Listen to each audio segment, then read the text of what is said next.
You're listening to DTFHN for July 26, 2026. I'm your mass-produced but artisanally calibrated host, Jack Hacksman. We are your daily tech feed for Hacker News, a website where people who mass-produce opinions argue about who's doing it wrong. Today's got that the answer was under your nose the whole time energy. Let's get into it. In Usik samvindkas of vetation of Gokli. Inisit avik bills the people a de mabels a squov bov brooks is garo. In shinely the sit zerkristit trend rand correction. So sekel to like woad, that's off of the cores, the correct. The pleta at the seek summon is garode, in will the poise. Broad in this spool, rolling the abbey society sixik prode, lagnam second prode. I'm of Itswa of sect, dubby this, zil second and mast. Second time second this grok juice. Second is goro chine fairy did broad as sectni. Yeah, you will go. Her shoe second. There ran the canfezes. Ho. It's just east buck viz. Sat. 17 to Vaktul. Secteen rules. By default. Up from 59. That's not a settings change. That's a philosophical statement. The previous default was conservative to the point of being polite. It caught syntax errors and the most obvious style violations, and it left everything else behind a configuration wall that most developers never touched. The new default catches bugbear issues, p-upgrade modernization patterns, and Ruff's own category of rules that identify real problems in real code. Out of the box, no TOM file, no decision fatigue. The engineering here deserves attention. Ruff is written in Rust, runs tens to hundreds of times faster than the Python tools it replaces, and now ships with a default configuration that would have taken an experienced developer an afternoon to assemble from Flake 8 plugins, sort configs, and PyUpgrade settings. That entire stack collapsed into a single binary that finishes before your editor has time to render the squiggly lines. And the timing matters. One commenter put it precisely. With agentic coding, strong linting is more important than ever. When language models are generating code at scale, the linter becomes the immune system. 413 default rules means every AI-generated Python file hits a wall of quality checks before a human ever sees it. That's infrastructure-level thinking. Ruff also picked up Markdown code block formatting in this release. It'll find Python embedded in your README and formatted in place. Small feature, but it tells you something about ambition. They're not building a linter. They're building the developer toolchain, one capability at a time. This is Astral's work. The same team behind UV, the Rust-based Python package manager, open source, MIT, licensed, actively developed. One commenter noted that development continues strong even after Astral's acquisition by OpenAI. The code is on GitHub. The rules are documented. If the objective function ever changes, you fork it and keep going. That's the architecture doing its job. The old lint philosophy was, here are some tools, go configure them. The new one is, here are 413 ways your code could be better. And we've already turned them on. That's how defaults should work. The tool does the right thing until you tell it otherwise. Completely different energy now, from tooling that catches your mistakes to a model that's learning to show you its own. Every developer who's built their workflow around a Claude API has had the moment. You reach for the tool isn't there, and you remember. You don't own it. Anthropic's status page lit up with elevated errors on Opus 5, the flagship model, the one people are shipping production code against, throwing errors at scale. The status page entry is terse, the way status pages always are. Elevated errors, investigating. The kind of language that tells you nothing about what broke and everything about the relationship you're in. The comments are worth reading because they're asking the right question. One person puts it plainly. What happens when reliance on these tools as SaaS services is so great that an outage starts to impact real work? Do we just pack up and go home? Another points out that Anthropic doesn't reset weekly usage quotas after an outage. You lose access and you lose the time, and nobody makes you whole. This is the architectural problem, and it's worth being precise about it. When your reasoning engine lives on someone else's servers, behind someone else's rate limits, subject to someone else's capacity planning, you haven't adopted a tool, you've adopted a dependency, and dependencies fail. The question is, what happens when they do? Run this forward. The models keep getting more capable. The workflows keep getting more integrated. Code generation, review, architecture, debugging, all flowing through an API endpoint you don't control. The blast radius of an outage grows with every team that builds Claude or GPT into their critical path. We're watching the early tremors of a problem that scales. The interesting thing is, the escape hatch exists. Open-weight models run locally. Llama, Mistral, Qwen. They're not Opus, but they're capable, and they're yours.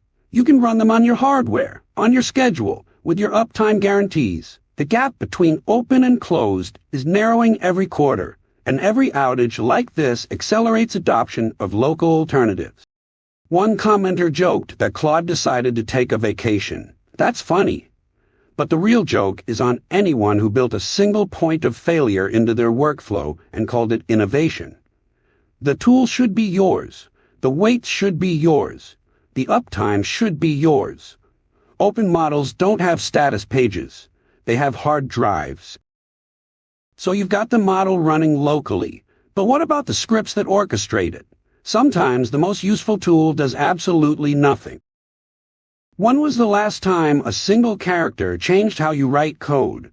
The colon, 1 byte, the smallest possible command in your shell.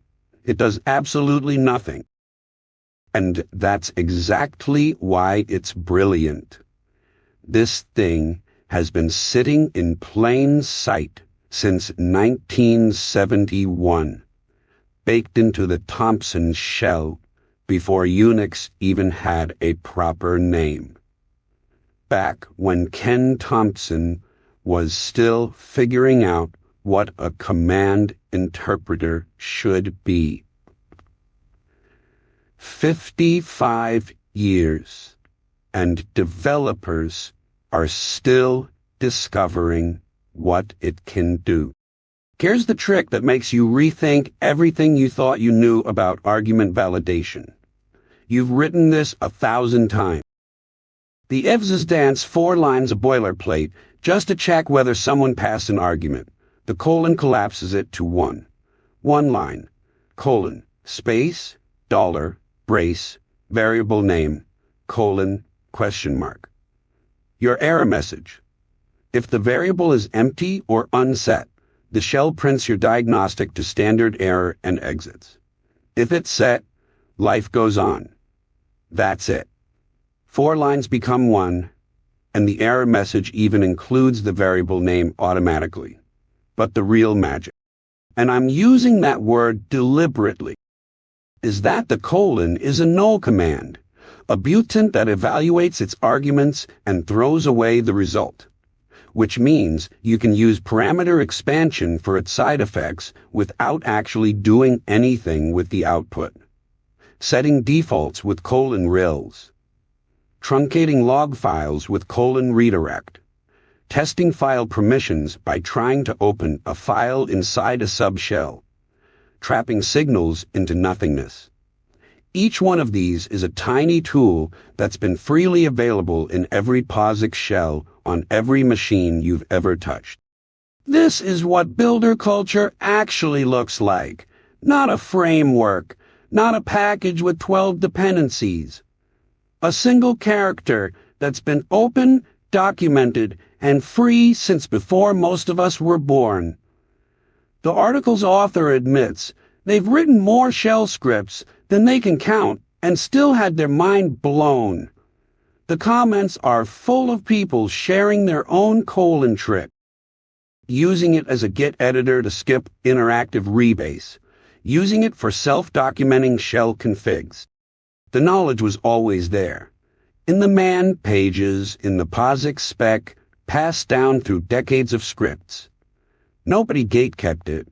Nobody put it behind a paywall or an API key.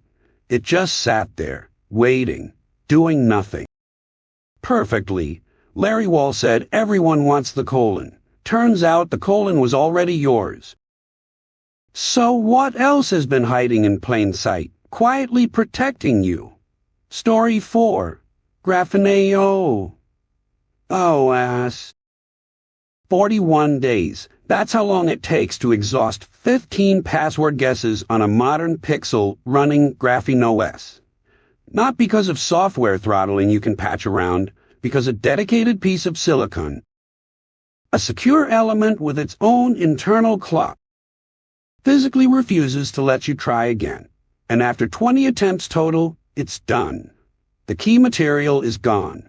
Let's pull this thread because the engineering here is remarkable. GrapheneOS builds on Android's disk encryption, which already means nobody is breaking the cryptography directly. The attack surface is the pin.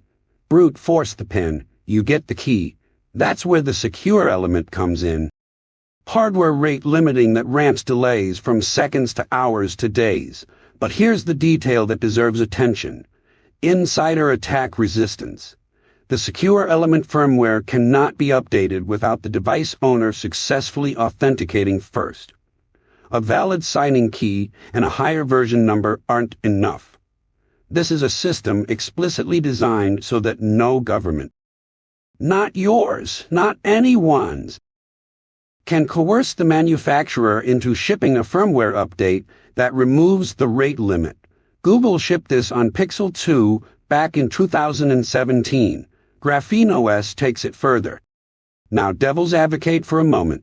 You might argue this level of paranoia is overkill. Most people unlock their phones with a 4-digit PIN and a thumbprint. Who needs 128-character passwords? But that objection misses what GrapheneOS actually built. They didn't just raise the password limit. They solved the usability problem that makes strong passwords impractical. Their second-factor fingerprint PIN lets you use a 6 to 8 word diceware passphrase as your real unlock credential, required at boot, while day-to-day unlocking uses fingerprint plus a short PIN. 5 failed fingerprint attempts and it falls back to the full passphrase. The strong credential exists without punishing you every time you check a notification. Then there's the auto reboot timer. If your device sits locked for 18 hours, it reboots into before first unlock state. Encryption keys scrubbed from memory, attack surface minimized to nearly nothing. GrapheneOS shipped this in 2021. Apple added it to iOS 3 years later. This is open source security engineering at its finest. Every protection described here. The USB lockdown, the hardened memory allocators, the hardware memory tagging, is publicly auditable. The blueprints aren't hidden behind an NDA or a government contract. They're available to every security researcher. Every journalist, every person who needs their phone to stay their phone. The tools exist. The code is open. The hardware is getting better. That's how this is supposed to work. So what happens when you put open hardware in the hands of a tinkerer with a desk and a dream? You get a homemade plain radar. I once spent 3 days debugging a sensor array on a drone build. Resoldering joints, reflashing firmware, swapping out components. Only to realize the issue was a single misconfigured pin assignment. 3 days, that was maybe 5 years ago. The tooling has changed so dramatically since then that the project I'm about to describe would have felt like science fiction to me at that workbench. A developer named Alex Kretschmar built a live aircraft radar on his desk. An ESP32C3 microcontroller. A round display barely larger than a watch face. Some soldering and 15 minutes of assembly. It pulls real ADS, but transponder data from nearby aircraft, plots them by distance and bearing on a sonar-style sweep, and shows flight details right on the screen. The firmware flashes through a browser in under 30 seconds. There's something in ecology called a trophic cascade, where reintroducing a single species to an ecosystem triggers changes at every level. Wolves return to Yellowstone, elk behavior shifts, riverbanks stabilize, forests regrow. Open hardware and open firmware are doing the same thing to embedded development. Each layer that opens up affordable microcontrollers, browser-based flashing tools, community-designed enclosures, publicly available flight data. Triggers growth in every layer above it. 10 years ago, building something like this required proprietary tool chains, expensive development boards and data feeds locked behind commercial agreements. Today, a curious person with a Saturday afternoon can assemble a functioning radar display on their desk. What Kretschmar did next matters more than the initial build. He forked the firmware and started improving it. Aircraft now show origin and destination airports instead of raw tail numbers, weather data, temperature, humidity. All integrated. A web interface for reconfiguring coordinates without resetting Wi-Fi. Authenticated over-the-air updates so you never need to plug in a USB cable again. Every improvement committed to an open repository where the next person can fork it further. This is the compound interest of open development. One person builds the base. Another designs a printable enclosure. A third improves the firmware. Each contribution lowers the barrier for everyone who follows. The original creator doesn't lose anything. The ecosystem only grows. The flight data comes from ASB.fi, a community-run aggregator. The firmware is open. The hardware designs are shared. The flashing tools are free. Every link in this chain is open, and that is precisely why a 15-minute solder job on a Saturday afternoon can put a functioning aircraft radar on your desk. The tools exist. The knowledge compounds. Build something. Moving on.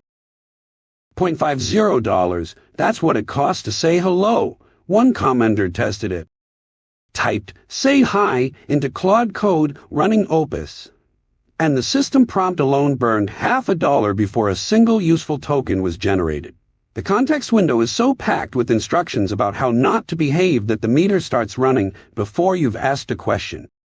Anthropic's new blog post announces that the old rules of context engineering are dead. The new rules: let Claude use judgment instead of giving it rigid constraints. Use progressive disclosure instead of front-loading everything. Let AutoMemory handle what you used to manually save.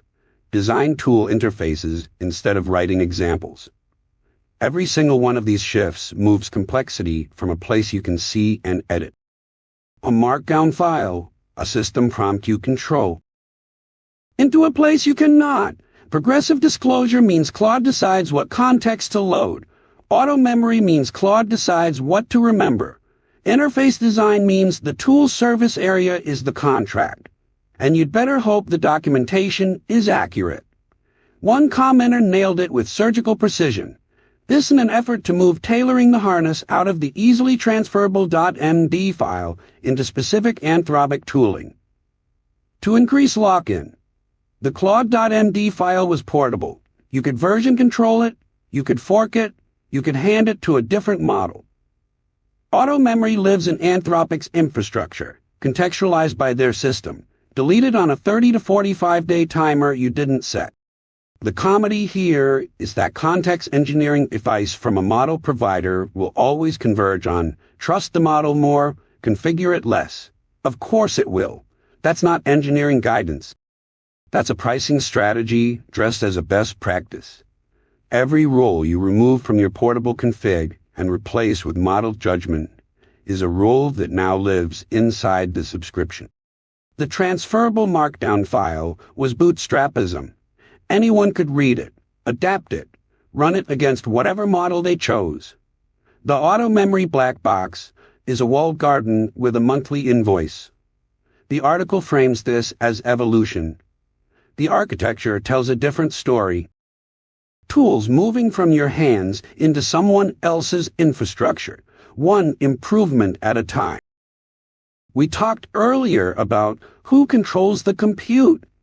Well, DeepSeek just hit pause on their fundraise, and the reason is fascinating. What if DeepSeek is telling the truth? Steelman, the skeptic case first. Volvo sits down with investors, says the compute gap with the United States is real and widening, and within days, DeepSeek pauses its fundraise. The cynical read writes itself. A founder talking down his own position to reset valuation expectations, buy time, negotiate from perceived weakness. Silicon Valley does this every earnings season. Maybe Hangzhou learned the playbook.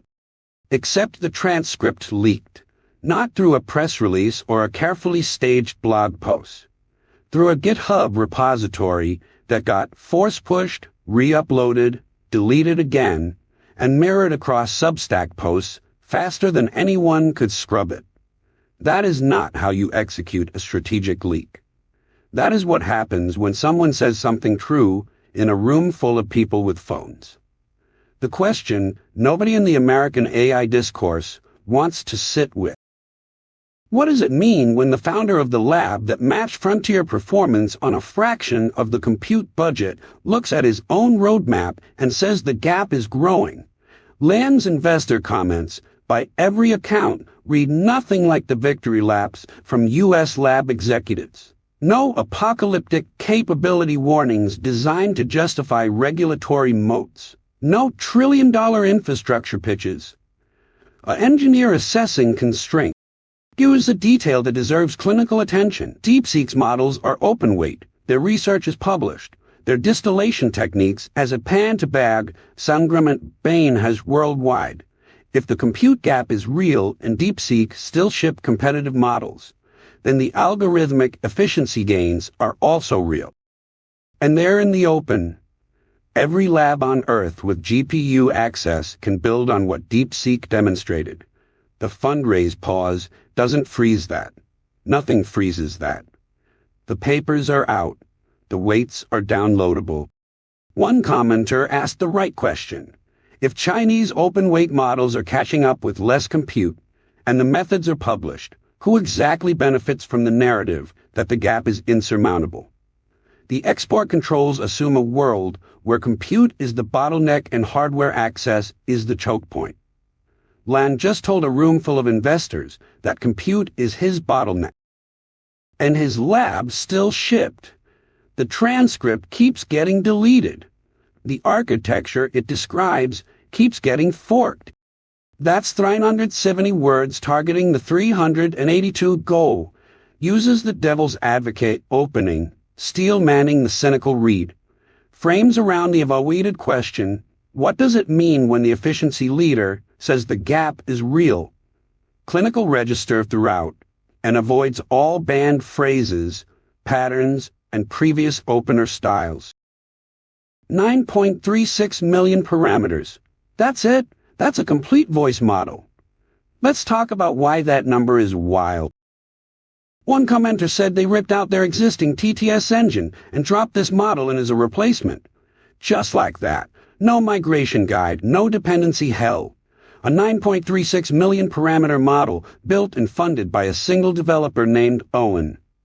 And someone on Hacker News is already running it in production with Speech Dispatcher. Let's talk about what 9 million parameters actually means. GPT-2 Small, the model people used to call Tiny, had 117 million. Whisper Tiny has 39 million. Inflect Micro V2 does complete text-to-waveform synthesis. No vocative bolted on the side, no separate phone me model, no cloud API. In less than a quarter of Whisper Tiny's footprint, 37 megabytes. That fits on a microcontroller. That fits on the cheapest Android phone ever manufactured. That runs at 6 times real time on 4 CPU threads. Run this forward. A complete high-quality voice that fits in 37 megabytes and needs no internet connection. Every offline device gets a voice. Every accessibility tool gets speech synthesis without a cloud bill. Every hobbyist building a home assistant or a reading aid or a robot that talks to their kid can ship it without asking permission from anyone's API gateway. The engineering here is genuinely beautiful. Owen didn't just shrink a big model. The evaluation methodology alone is more rigorous than what most funded startups publish.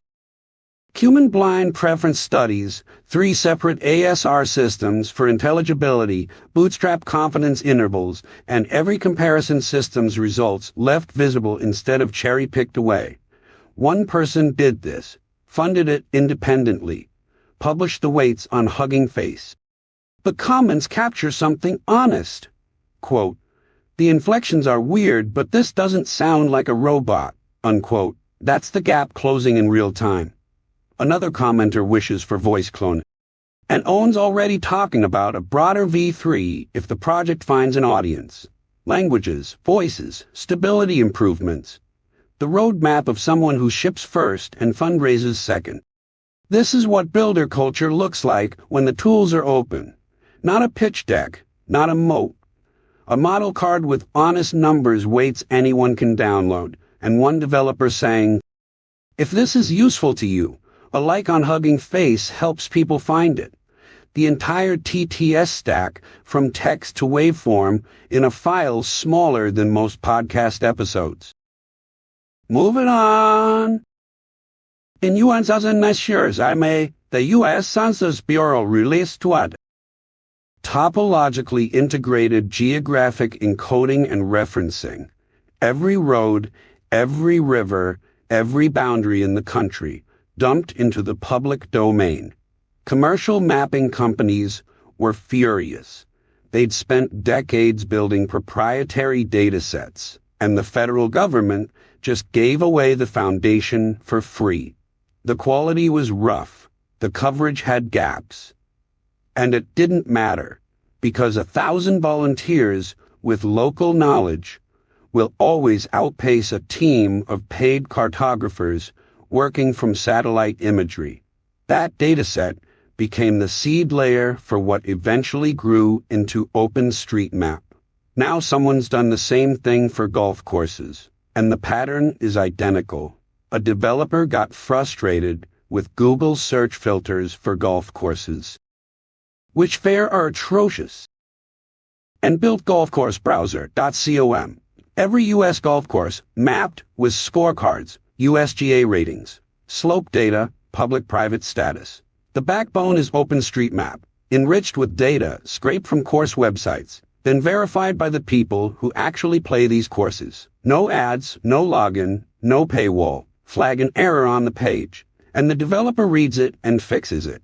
Here's the line that matters. Quote, "User corrections from golfers who know their home course have beaten every commercial data source we check against." Unquote. Follow the logic of proprietary data to its conclusion. A company pays researchers to compile golf course information, They lock it behind a subscription. The data decays because courses change T-boxes, adjust parse, close for renovations, open new nines. The company can't keep up because they don't have someone standing on every fairway. Meanwhile, the guy who plays Pine Valley every weekend knows the moment the scorecard changes. Multiply that by 16,000 courses, and the commercial model doesn't just lose. It can't win. The information asymmetry runs in the wrong direction. One commenter revealed they've been independently mapping golf courses since 2020 on golfcourse.wiki and recognized courses in this dataset that only they had mapped. The open data ecosystem doing what it does. Strangers building complementary infrastructure without coordination because the data is free to use. This is a directory of golf courses. It is not going to reshape civilization, but it's a clean demonstration of why open data compounds and proprietary data decays. The local knowledge of 10,000 golfers aggregated through an open layer producing something no company with a budget could match. The tools exist. The map is public. Someone just had to build the interface.